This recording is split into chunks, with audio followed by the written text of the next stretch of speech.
So I previously just made a video talking about the 2024 AFL draft and of course how I, ranked them and graded them and all that type of stuff. In that video, I went over the first 9 teams, and in this video, of course, I'm going to be doing the next 9 teams again. It's an extremely hard couple of videos to make because you're realistically grading on, teams on how they selected 18-year-olds, and it's really hard to know who took the best and how it all goes. So it's like we haven't seen any of these guys play unless it's under 18s competition and all this type of stuff. So it's basically just my research, my guesswork, and how I think the teams overall went. So if you do happen to disagree with me, please don't go and threaten my whole entire family tree in the comment section down below.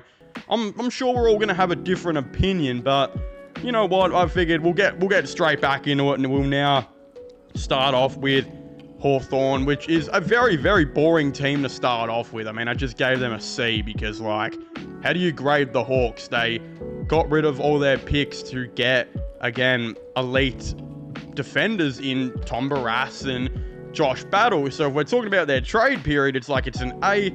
They didn't really do anything for their draft, so this is kind of just a we'll move on type of thing. Again, Melbourne, I actually gave them a B. I mean, I know there are some hate towards Melbourne and what they did. I think Xavier Lindsay, they maybe reached a little bit on him, but at the end of the day, they are looking for a wing now who can maybe move into that midfield. So if that was their need, they probably got the best one available. And I mean, you also get, Harvey Langford, who some people compared him to the Bont before the draft started. I think he's a little bit too short to be compared to the Bont. He's 190 centimeters. The Bont's 194, 195.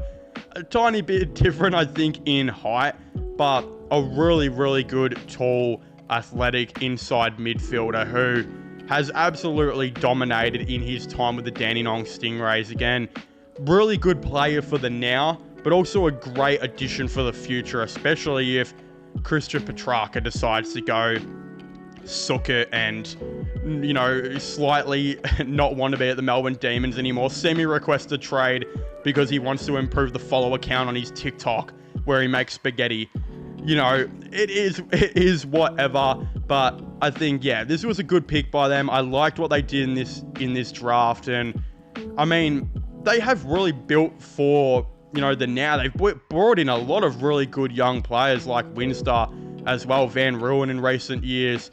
They are really building a nice young core there, and look, if Petrarca and Oliver want to go again next year, they can worry about that next year, and I'm sure bring in a ton more first round picks. So overall, really smart by Melbourne. They actually did something really, really good. Again, you move on to North Melbourne, who I think were the only team who had a stinker draft. I really didn't like what they did kind of from top to bottom. I think, unfortunately, they just got put in a really weird spot where we know from all reports they were trying to trade pick 2 and a future first round pick to Richmond for, I think it was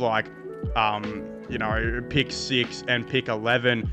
The Richmond were obviously very content with the players they were taking there. They actually reportedly had Josh Smiley, who they took at 7, higher on their draft boards than they did Finn O'Sullivan, who went at 2. So they could not facilitate a trade there at all. No team wanted to do a trade with them. And the reason they wanted to do that trade was to get the 2 best defenders in the draft in an Alex Taru or Toby Travalia. They unfortunately had to take Finn O'Sullivan, who, don't get me wrong, is a really good player and could be one of the best players in the draft class. But he adds to a team now that already had 8 midfielders, and players like Will Phillips not being able to develop and get a game in the AFL, whether they deserve it or not. It is a weird thing for them. And then they, of course, the cherry on top was they traded their future first round pick for Matt Whitlock because they traded away pick 25 for Caleb Daniel, meaning they didn't have a pick to get Matt Whitlock. So essentially, if you look at it, they traded away, a future first round pick for Caleb Daniel, and it starts to look really, really bad. Again, I don't even know if Matt Whitlock was the pick there. They could have had a couple of other players, so we'll have to see. Only time will tell. But yeah, it's a D- for North Melbourne here. I really didn't like what they did. It was bad. Just to say the least, it was, I thought, a bad draft. And yeah, look, North Melbourne, they're just lucky they've had some good drafts in recent years. So you hope that Fino Sullivan does become an absolute monster for them and Matt Whitlock does something, because it's not looking good, bruv. It's really not looking good. You move on to Port Adelaide now. I gave them a B. I think Joe Barry could be the steal of the draft, and they made sure they got him. He's a really good small forward that could reportedly move up the ground and be a good midfielder for them. Again, for a team who has made the finals consistently now but had such a bad forward line for years, they've really decided to try and upgrade it, bringing in Joe Barry and Joe Richards as two really good small forward options. Again, I'm not super keen on Lukosius, but they think he could be a good player there. And later on, they brought in Jack Whitlock, which was a steal at the pick they got him at. So Jack Whitlock and Joe Barry, two additions to your forward line here. You know, Lukosius and, Joe Richards, another two additions to your forward line. You could be realistically adding 4 new additions to the forward line straight away. So it's a great free agency and trade period for Port Adelaide. I think it really did show they did some good stuff. It just sucks they had to lose Dan Houston, and they probably didn't get as much as they should have for him. But I mean, Richmond, A+. How can you not give them an A+? They drafted bulk steals. They took 8 picks, and getting Jasper Olger at pick 58 or whatever, a guy they thought they were going to get at pick 27. Massive steal. Armstrong at 23, he was ranked 11. They got Jonty Fall before Sydney could get him. We do look at Smiley and Lawler being two guys who will probably straight away go into that round 1 team too. And then, again, Luke Traynor at pick 21, Taj Houghton at pick 12, who did his ACL, but could be one of the best small forwards in the AFL very soon, but has that midfield capability like a Shea Bolton, like an Isaac Rankin. Yeah, they did so much, and they got North Melbourne's future first. I mean, stellar draft period and trade period for them. They just absolutely dominated. Against St Kilda, I gave them a B. I know people are pretty skeptical. They didn't get any midfielders, but you bring in the 2 best defenders in, Taru and Travalia, and they needed to upgrade their back line. They lost Battle. Taru probably replaces him. Travalia can come in, maybe Sinclair plays a bit more midfield, but that back line could become one of the more solidified and one of the best back lines in the AFL pretty shortly if they continue to grow it like we think they are, and they're adding really good pieces to it. So I liked what they did. It sucks they didn't get a midfielder. That would have put them higher, but I didn't mind it. Against Sydney, I gave a C, because I've got no idea what they did. I really don't know. To be honest, I think a lot of people are a bit confused at what Sydney, did. But it's hard to say because they don't really need anything to their team. They just need to play well in finals, in that grand final. Again, it sucks that they lost Jonty Fall to Richmond. That was the guy they wanted.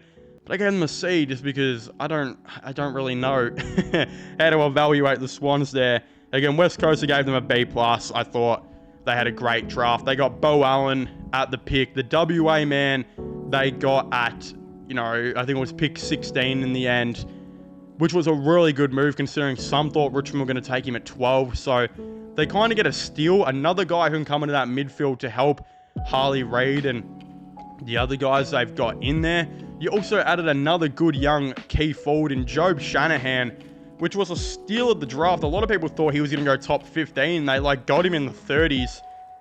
Again, great steal of the draft. He'll come in and will be an easy Jack Darling replacement. You could probably play him now and he'd be better than what Jack Darling was for them last season. So, yeah, good draft by West Coast after a trade period that made a bit of people skeptical. But, you've brought in Owies, Baker, Graham, Shanahan, and Bo Allen all in one off-season. That's 5 players who could immediately come into your 22.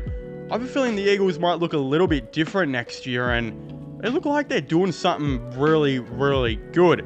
Again, other than them now, you've got the last but not least, you've got the Western Bulldogs. Again, I gave them a C+. I didn't mind that Cooper Hines pick. I wish they drafted more backmen though, but we say that every year, and it's really hard to get a read on what the Dogs are doing because we say they should draft more backmen, and then they just move a guy like Rory Lobb down back, and it's like, yeah, he did well there. I still believe that what all the experts say of maybe having Aaron Norton down back and letting a Jordan Croft develop up forward with Darcy and Jamara would be the way to go, but Western Bulldogs for some reason refused to do it, and they'd rather play Norton up forward and Jordan Croft in the VFL. I think this is the year you send Norton down back to help out Rory Lobb, and realistically, maybe get a better coach, and you've got a premiership team right there. So I think it's very interesting. Again, I'd very much like to hear all of your thoughts and opinions on my, rankings of the draft and whatnot down below. Of course, don't forget to leave a like on the video if you enjoy it. Subscribe to the channel for all the latest sports content news. Check out my gaming channel, my IRL/long channels, which will be linked down below. And I guess I'll see you guys next time. Goodbye.